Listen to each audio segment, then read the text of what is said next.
नमस्कार दोस्तों, स्वागत है आपका किरण पंत ऑफिशियल की सेगमेंट शिखर से शिखर तक में। दोस्तों, जैसा कि आप सभी जानते ही हैं कि हर हफ्ते मैं आप लोगों के सामने उत्तराखंड से जुड़ी हुई ऐसी हस्तियों को लेकर आती हूँ जिन्होंने अपने कार्य क्षेत्र में एक अच्छा मुकाम हासिल कर रखा है। तो दोस्तों, इसी श्रृंखला में आज मैं आपके लिए लेकर आई हूँ साहित्य जगत से जुड़ी हुई ऐसी हस्ती जिन्हें हिंदी अकादमी दिल्ली द्वारा सन 2019 में हिंदी सहभाषा राष्ट्रीय सम्मान से सम्मानित किया जा चुका है, जो कि उत्तराखंड वासियों के लिए गौरव की बात है। तो दोस्तों, आइए मुलाकात करते हैं पृथ्वी जी से और जानते हैं उनके बारे में। मेरे इस कार्यक्रम शिखर से शिखर तक में आपका बहुत बहुत स्वागत है पृथ्वी सिंह जी। नमस्कार। जी, धन्यवाद आपको। तो पृथ्वी जी, मैं आज आपसे आपके बारे में काफी सारी चीजें जानना चाहूंगी। जैसे कि आप एक बहुत अच्छे गढ़वाली भाषा के कवि हैं और आपने साहित्य में भी काफी कुछ कार्य किया है। तो मैं आज आपसे जानना चाहूंगी कि किस तरीके के आपने कार्य किए हैं और किन किन चीजों के लिए आपको पुरस्कृत किया गया है। तो शुरुआत करते हैं आपके बचपन से। तो पृथ्वी जी, आप किस जगह को बिलोंग करते हैं? आप हमारे दर्शकों को बताइए। जी, धन्यवाद। सबसे पहले तो किरण जी, मैं आपका बहुत बहुत आभारी हूँ। आपने आज मुझे अपने शिखर से शिखर इस YouTube चैनल पर आमंत्रित किया। तो मैं एक सीमांत जनपद है रुद्रप्रयाग, गढ़वाल मंडल का, तो वहां से मैं बिलोंग करता हूँ। और ये केदारनाथ राष्ट्रीय राजमार्ग है, उसी के नजदीक है। छोटा सा मेरा गांव है, अगस्त मुनि ब्लॉक में कन्यास छोटा सा गांव है। तो वहां मेरा जन्म हुआ था, तो मैं वहां से बिलोंग करता हूँ। तो बचपन कहाँ बीता आपका? शिक्षा आपकी वहीं से हुई है, अगस्त्य मुनि से? जी जी, हाँ, बचपन मेरा वही बीता, अपने उस छाती में, जन्मभूमि में। और 12वीं तक की शिक्षा भी मेरी वही अगस्त मुनि से। मैंने विज्ञान विषय से, विज्ञान वर्ग से मैंने उत्तीर्ण किया, साइंस से।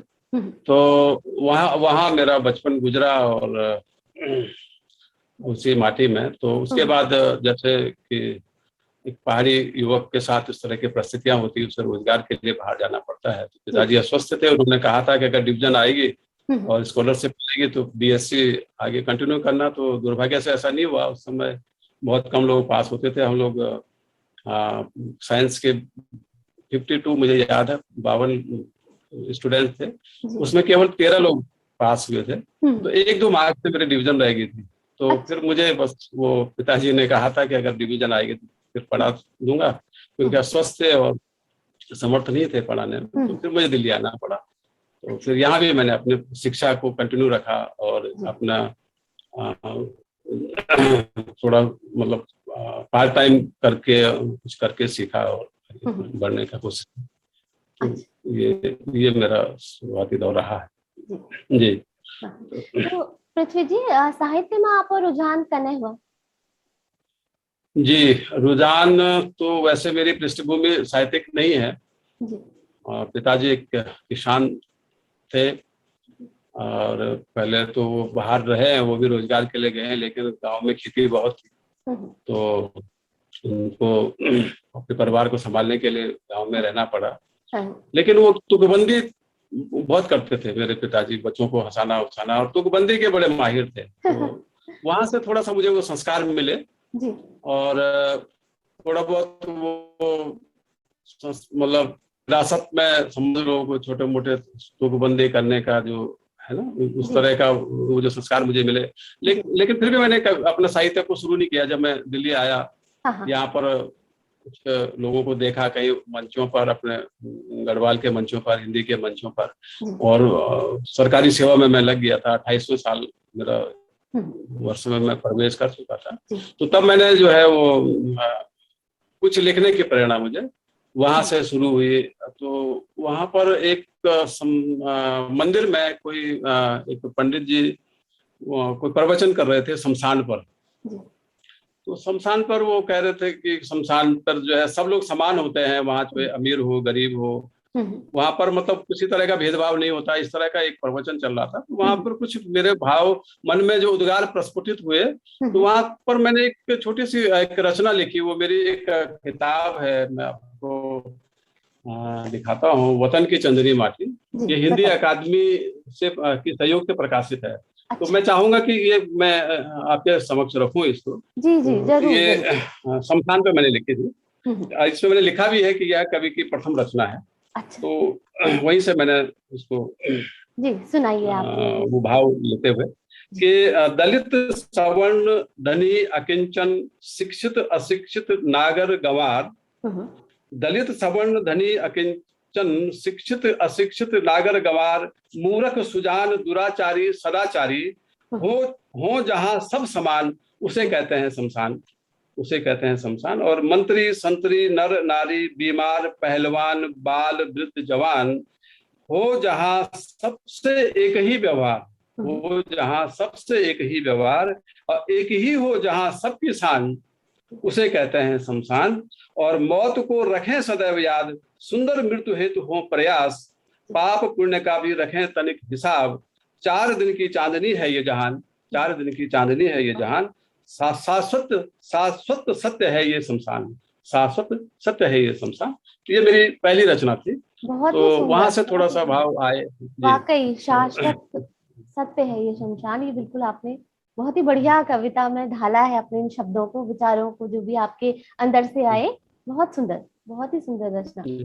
तो गढ़वाली भाषा में लिखने की प्रेरणा आपको कैसे मिली?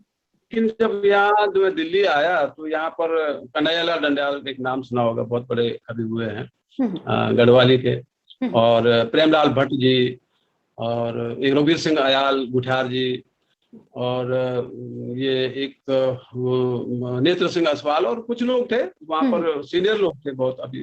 तो वो गढ़वाल भवन हमारे यहाँ है, वहां पर कविताएं चले थे, हम भी चले गए सुनने।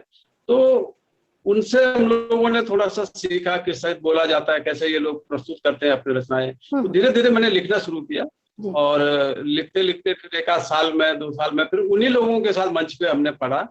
तो मतलब फिर ये कॉन्स्टिट्यूशन क्लब में कोई कार्यक्रम हुआ था गांधी शांति प्रतिष्ठान में, वहां पर पढ़ा। तो फिर थोड़ा सा लिखने का एक मतलब अभ्यास हमारे प्रगाढ़ हो गया, और मंचों पर पढ़ी तो लोगों ने थोड़ा सा पसंद किया, उनसे हमें कुछ सीखने का मौका मिला, दिखाया, तो उन्होंने कहा नहीं ठीक है इसको लिखते रहो। और धीरे धीरे जो है वो लिखते रहा। फिर अभी 3 पुस्तकें मेरी प्रकाशित हो चुकी, 4थी मेरी अभी प्रकाशना, मतलब अभी लिख रहा हूँ, पूरी नहीं हुई है। तो इस तरह से मतलब गढ़वाली में लिखना लगा तो अच्छा लगा, फिर लिखना जो है, तो इस तरह से ये यात्रा गढ़वाली की साहित्य की शुरू हुई, जारी है। तो गढ़वाली में भी आपकी बहुत सारी कविताएं हैं, आपकी पसंदीदा कौन सी कविता है? हाँ वैसे तो देखिए, कवि को तो अपने सारी रचनाएं अच्छी लगती है, सारी पसंदीदा ही होती है, और गुनगुनाते हुए लिखता हूँ। तो ज्यादातर मेरे जो पहले गढ़वाली में जो मेरी रचना मुखड़ी बुरांस तेरी आई है, तो वो गीत ज्यादा है उसमें, गीत और कविताओं का एक संग्रह है, गीत काव्य संग्रह है, गीत काव्य संग्रह है वो आपका। गीत काव्य संग्रह है। तो एक रचना मैंने उसमें लिखी थी कि क्योंकि हम जब यहाँ प्रवास में होते हैं तो हम लोगों को अपने मतलब स्वाभाविक है कि अपने जन्मभूमि से लगाव होता है, उसकी लगती है, याद आती है। तो उसमें मैंने लिखा था कि वीर बड़ो विद्वानु धरती भारत मावी नमन चिकरती, रामी राजू लाजन पवित्र चे माटी जय की चंदन इत्र चे, देवता वसदा कण कण माँ अपना प्यारा उत्तराखंड माँ, मन कर दू उड़ी जो अपना प्यारा उत्तराखंड माँ। और ये एक नैनीताल मसूरी और कौसानी, सबका गौरव पीछ निशानी, जुग जुग बैठी बगदी आने गंगा जी को अमृत पानी, स्वच्छ स्वाना वातावरण माँ अपना प्यारा उत्तराखंड माँ, मन कर दू उड़ी जो अपना प्यारा उत्तराखंड माँ। ये तरह से मतलब 8 उसमें अलग अलग बंद है, तो वो मैंने मतलब लिखी थी, तो कई मंचों पर सुनाई, अच्छे लगे। तो इस तरह से मतलब है ना, बहुत ही सुंदर।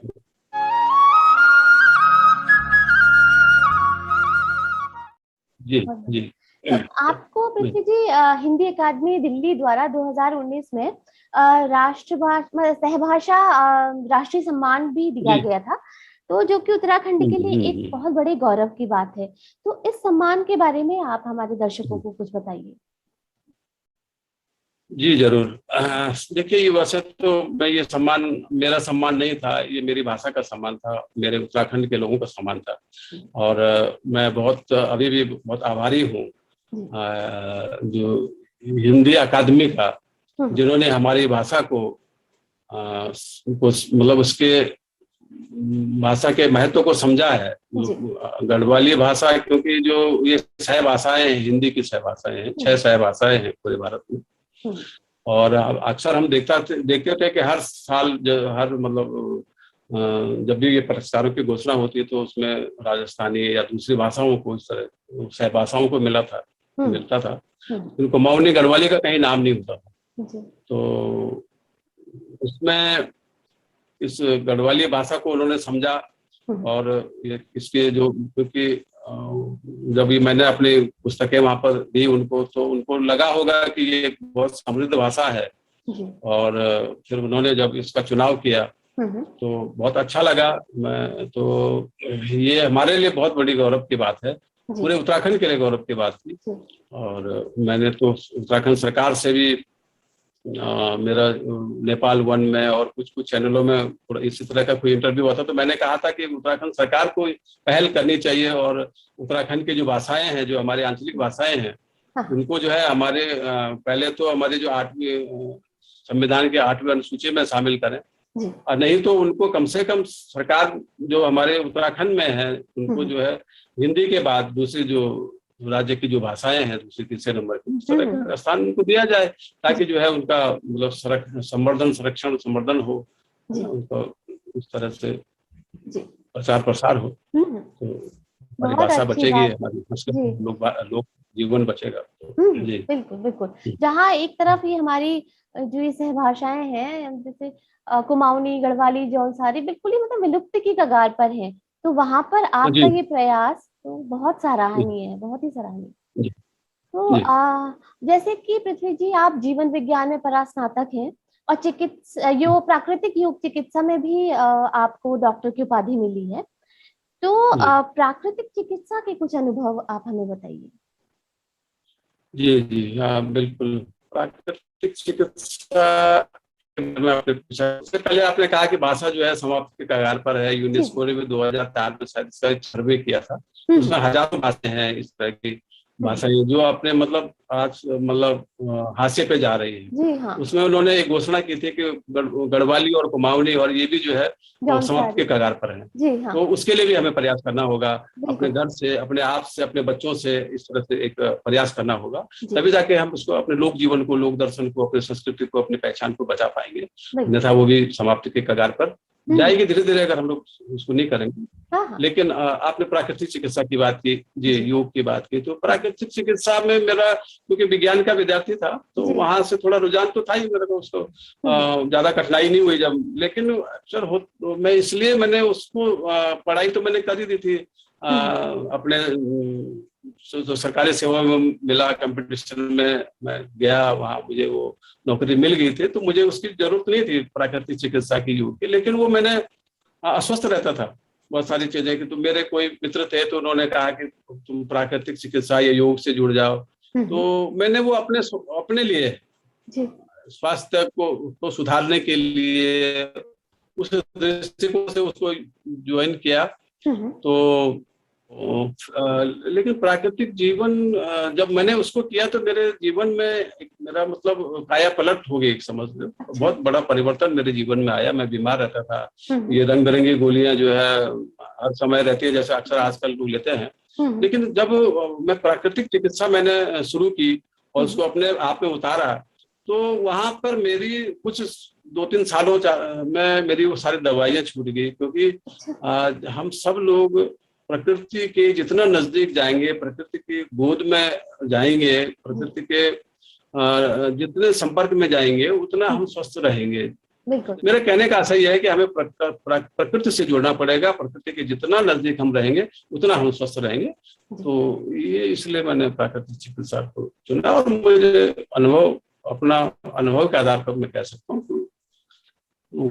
तो पृथ्वी जी, आपने ना गढ़वाली हिंदी भाषाओं में काफी कुछ लिखा है, तो आपकी अभिव्यक्ति को एक जी प्रॉपर रिकॉग्निशन कब मिला? जी, रिकॉग्निशन की बात करें, उसके अलग अलग रिकॉग्निशन के स्तर होते हैं। तो जैसे मैंने कहा कि सबसे पहले मैंने जो वो शमशान पे जो कविता लिखी थी, हम्म। तो वो थोड़ा अभिरुचि बढ़ी लिखने। जी। तो उसके बाद मैं सरकारी सेवा में था, तो राजभाषा जो है वो कुछ प्रतियोगिताएं कराती थी पुरस्कारों के लिए हम्म। अपने विभागीय स्तर हम्म। पर। जी जी। वहाँ पर मैंने एक व्यवस्था नाम की, व्यवस्था शीर्षक की कविता लिखी थी। अच्छा। उसमें मतलब एक युवक की, वो मैंने अपने अनुभवों के आधार पर अच्छा। यथार्थ, क्योंकि मैं कल्पना की कविताएं कम लिखता हूँ, यथार्थ पे ज्यादा लिखता हूँ। जी जी जी तो जी। मैंने वो अपनी व्यवस्था उसमें लिखी कि किस तरह से मुझे विवश होना पड़ा शहर में, और फिर शहर का जो यहाँ का उस टाइम बहुत ज्यादा प्रदूषण था, वो सारी चीजें मैंने उसमें लिखी।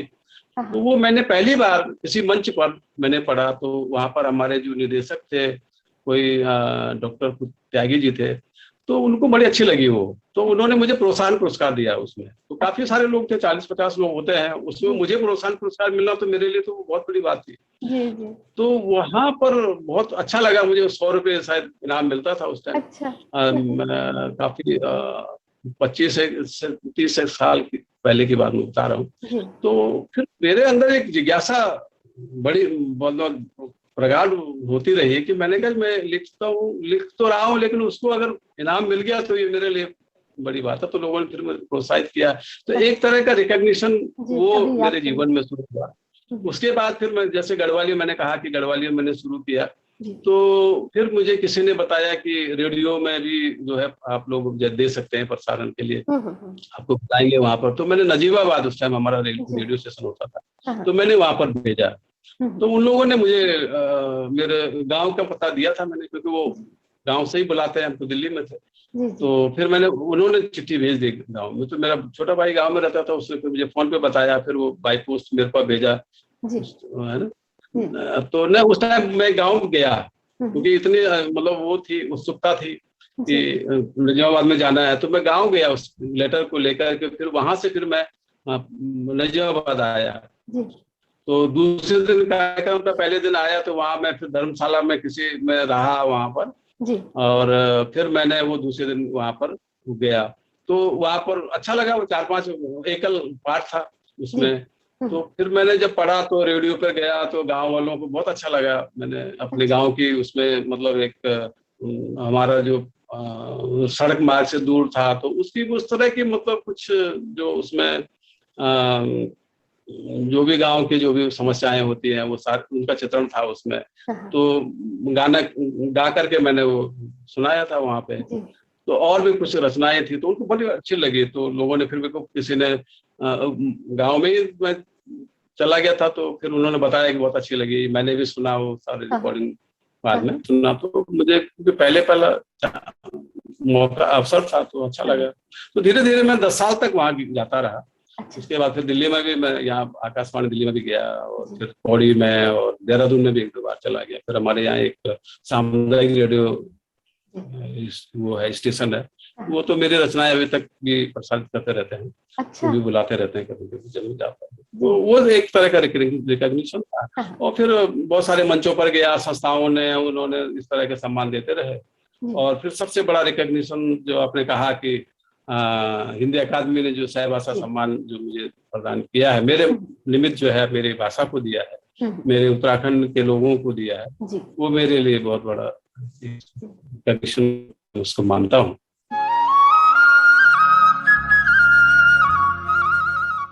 जी, तो पृथ्वी जी, जैसे कहते हैं ना, साहित्य समाज का दर्पण होता है, तो वही मतलब, तो आपकी बातों से भी हमें, मुझे मतलब यही समझ में आया कि आपके मतलब जो भी आप लिखते हो लेखनी में, शायद यही चरित्रार्थ होता है, क्योंकि आप भी समाज को देखते हुए जो आपने फील किया है उस चीज को लिखते हो, ना कि काल्पनिक, है ना? जी जी।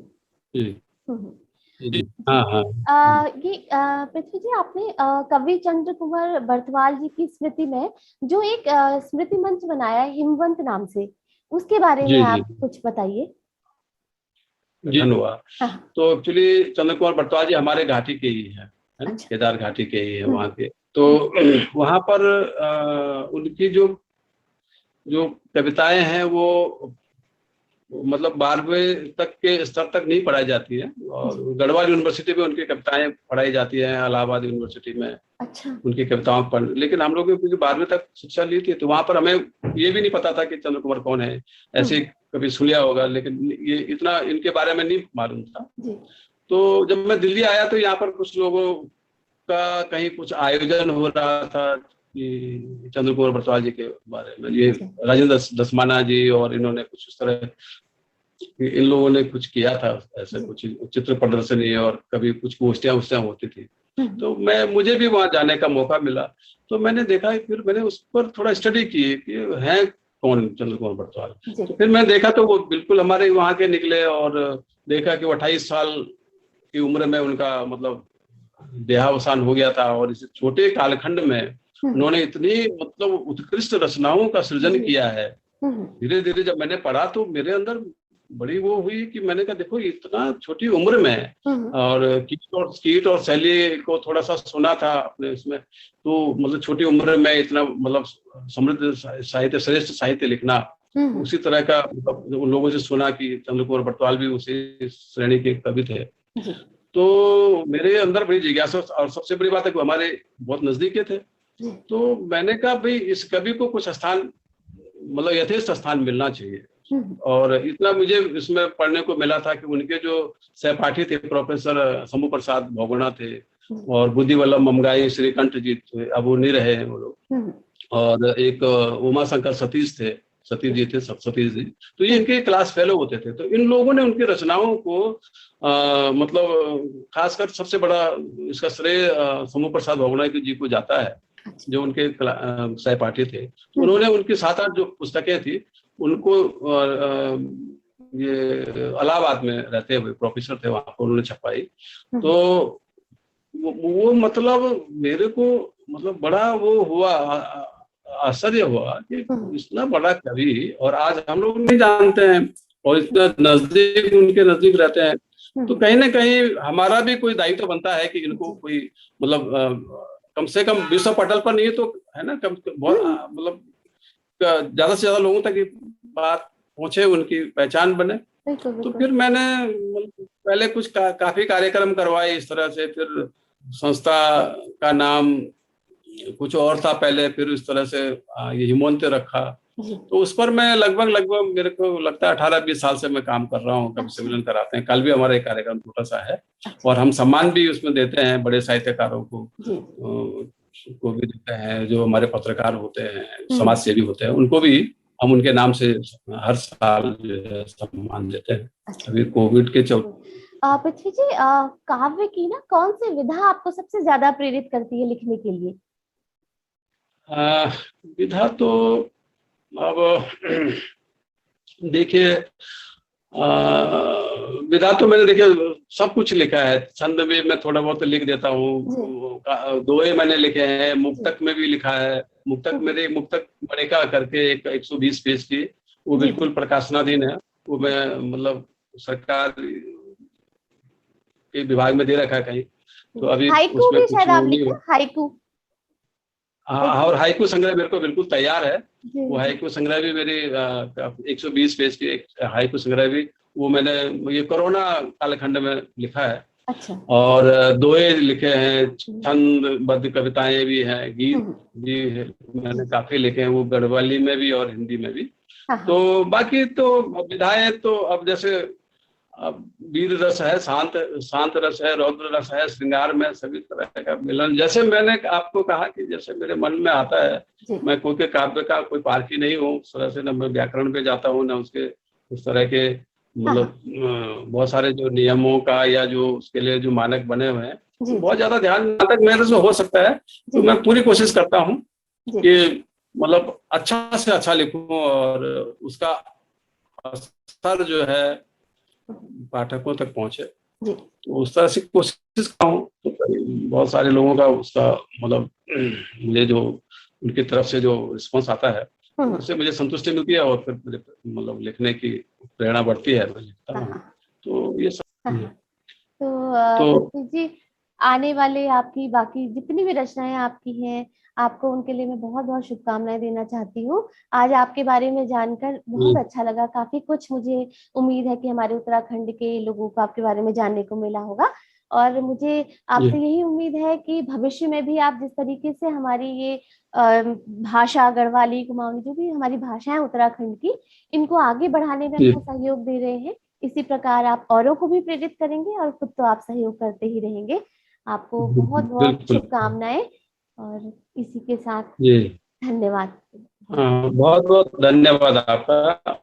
आपको भी इसका बहुत बड़ा श्रेय जाता है अपने भाषा का को प्रचार प्रसार करने को, उसको संवर्धन और संरक्षण करने के लिए, क्योंकि आप इन तरह ये इस इन मंचों की तरह से, इन जो चैनलों की तरह मतलब के माध्यम से जो है अपनी भाषा को, और चाहे अपने जो कलाकार हैं, जो साहित्यकार हैं, उन विभूतियों को, उन हस्तियों को लोगों तक पहुंचाते, पहचान दिलाते हैं। तो ये भी एक बहुत बड़ा, मतलब आप लोगों के द्वारा एक बहुत बड़ा यज्ञ कर्म है, मैं इसको मानता हूँ, यज्ञ कर्म मानता हूँ।